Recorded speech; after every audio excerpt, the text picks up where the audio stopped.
But at the end of it, was it just that the other guys had all good starts? Because it seemed like a great race right out of the gate.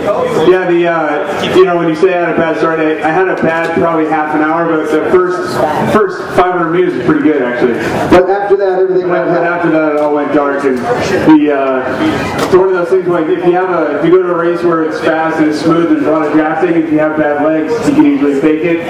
I was in no man's land. I was having a brutal day. Everybody else was just looking like they were flying and not even pedaling that hard. And I was in my own little world. I hurt. When you talk about bad legs, obviously there's a lot of different things that can affect you. What are you describing? Are you describing lactic acid? Are you describing cramping? Are you describing just a dead cement legs? What was going on? Yeah, no. If you hit the gas and nothing really happens, I'd say those are pretty bad legs, and today was definitely like that. But if the race were 30 minutes long, I would have been in 10th place. So I'm glad it was an hour, and I could actually come back in the second half and actually make a race out of it. When did the switch go off, or suddenly you started to feel better? Because you suddenly roared up to the wheels of Chris Jones in you had one brilliant lap about 5 laps in. Yeah, something like that. Maybe 3 laps ago, I started to feel a little bit better.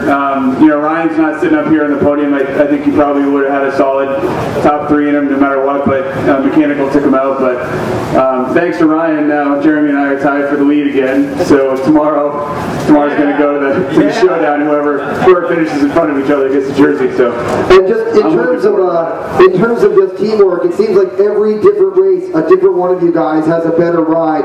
Obviously, Jamie really looked like he was struggling a bit today. But tell me about just the entire team dynamic going into this thing.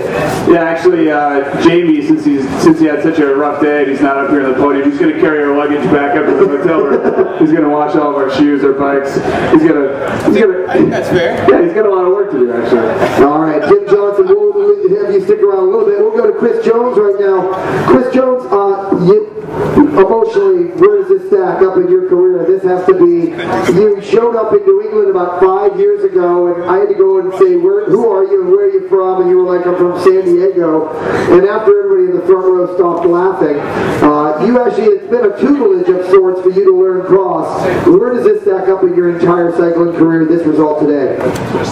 This is right up there. Number 1, this is up there with Cross Vegas last year where I was second, but to be on the podium with these guys is always a good thing. Your ride today, they say that the first lap is half the race. Was it your reaction after the first lap? What was going on in your mind? Like, holy crap, I'm right up here? Yeah, I was on the line. Zach McDonald, my U23 teammate, was right behind me, so I was scared. I mean, that kid's fast, and I can't let him beat me. So that was kind of my motivation. I lucked out in the first couple turns, and I came out, I was the 3rd, 4th at the end of the first lap, and so I just kept going from there. And then keeping it going, was there a time when you had a sense where it's like, okay, this is not going to last, but then it just kept lasting?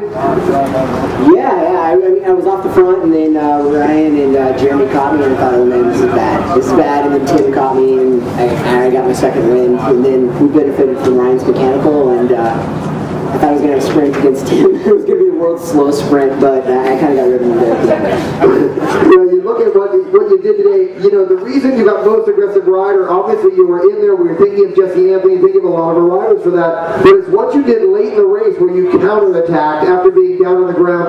How much experience, how many bad days on the bike go into the mental framework where you were able to punch back? Because at one point you had dropped all the way back to 5th. Yeah, I guess it was just mental. It was experience, and then I kind of benefited from Ryan's mechanical, like I said. And Tim's crashed, and so that brought me back to him. And then it was just talking myself through, stay upright and keep the power to the ground. And the last half of the lap, Johnson's back there. You have a little bit of a gap on him. Tell me what the dialogue in your head is. It like that angel and the devil on your shoulders, like a cartoon? It was more like a Le Mans class. Just breathe. Just breathe. I wasn't really thinking about him. All right, that's the quote of the day. Yes. All right there. We're going to give it over to Jeremy Powers. Jeremy, congratulations on a win. Last week you made a decision to sort of stay at home, experience I think when you're a younger rider, you want to be on planes and airports and going to as many cool places. But you've actually stayed at home and kind of soft pedaled for the last few weeks. Did that come into today? Were you a little fresher today? I was not soft pedaling, but yes, I was at home, and I definitely did some training with my coach in East Hampton behind the scooter, like I always do to get ready for big races. And it definitely, I feel good right now. But yeah, it was really great to win. And it was unfortunate that Ryan had his mechanical.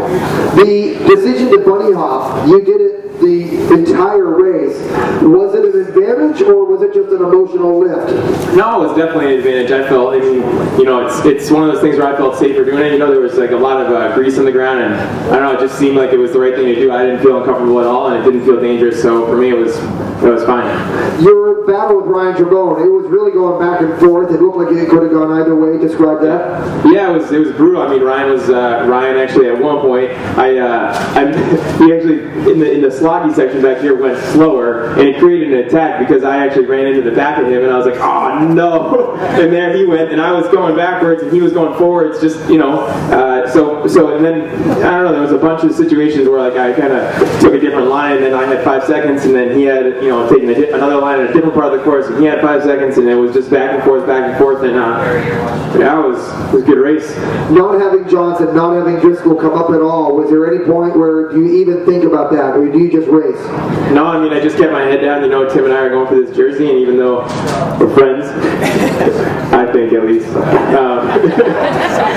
sometimes, it's still just, this is a bike race, and I want to try to win this jersey just as bad as the next guy. So. And this would mean a lot for you winning this jersey because you've worn it a few times. But tell me about this in your career. I mean, it'd be great. I'd be really happy to have it. But I think I actually read a quote with Tim where he said that it's we're victims of our own success because we've both done very well, and this year's been very consistent. So we both are, we're fighting it out to the last race. So now I know no disrespect is meant, but you guys have so many of these plywood plaques that Stu Thorne is using them as shims around the shop. Why can't I tell everyone that? No one would even notice that until you brought it up. I was just surprised by how many of these they have. Many somewhere there. Yeah, he's doing his own kitchen floor in these things. So Jeremy Powers just going into Bend right now, coming off of this. You feel like you're right where you need to be? Yeah, I don't know what the conditions are going to be like or what the course will be like, but I feel as though, fitness-wise, I'm definitely ready to go. No crash this year? I hope not. Okay.